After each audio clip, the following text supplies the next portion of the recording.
espiritual. Adão morreu espiritualmente comendo do fruto. Passou a viver na carne, entendeu?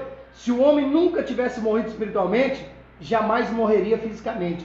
O homem só morre fisicamente porque morre espiritualmente. Nós estamos em pecado. Nós vivemos o pecado. Nós pecamos o tempo todo. Pecamos ao falar, pecamos ao ouvir, pecamos no pensar, pecamos no olhar, pecamos nos sentimentos do coração. Você peca fofocando, você peca ouvindo fofoca e tantos outros tipos de pecado. E isso traz a consequência da morte. Por que a morte não podia matar Jesus? Porque Jesus não tinha pecado. Jesus teve que se entregar. Diz: Pai, em tuas mãos eu entrego o meu espírito. Somente assim a morte pôde levar ele.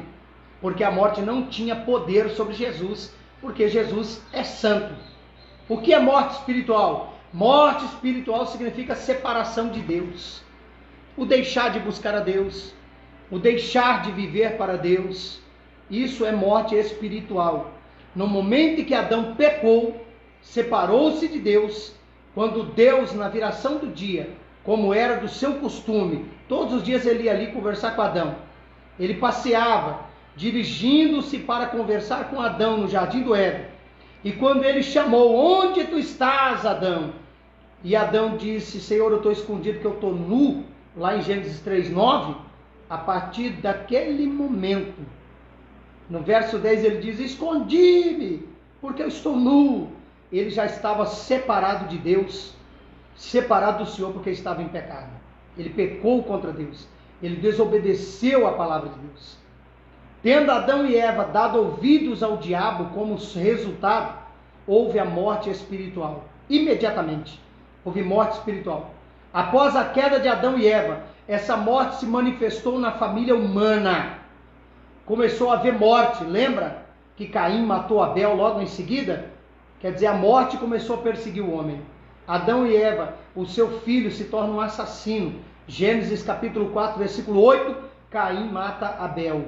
A primeira morte no mundo. Quer dizer, o primeiro derramar de sangue. Deus chega e diz: olha, aonde está o teu irmão Abel? O sangue dele está clamando a mim. Caim tinha matado o seu irmão. O homem, em seu estado decaído, não poderia responder ao chamado de Deus sem sacrifício. A partir daquele momento passa a ter sacrifício na terra. O ser humano estava impedido de falar com Deus, pois era mais que transgressor, transgrediu a lei de Deus, a voz de Deus. Se tornou um infrator e pecador aos olhos do Senhor por causa da desobediência. Toda desobediência nos faz infrator na presença de Deus.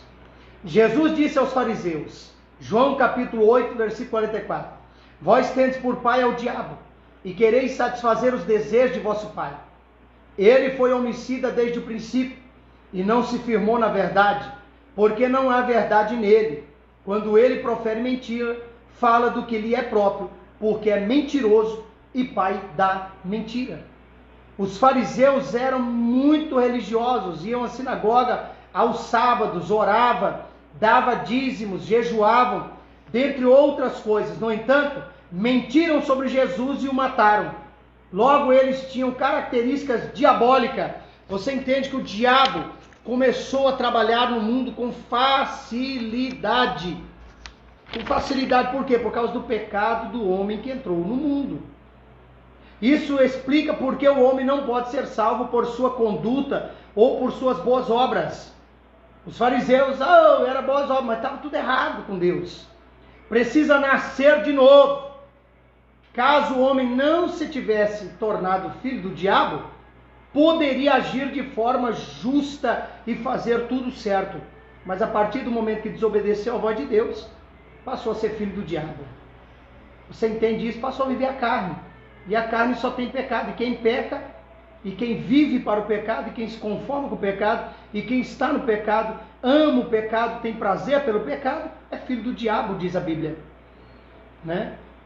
Isso é terrível. Mas sendo filho do diabo, mesmo que tente agir certo, ainda assim irá para o inferno quando morrer, para o lago que arde com fogo e enxofre, que é a segunda morte. Por quê?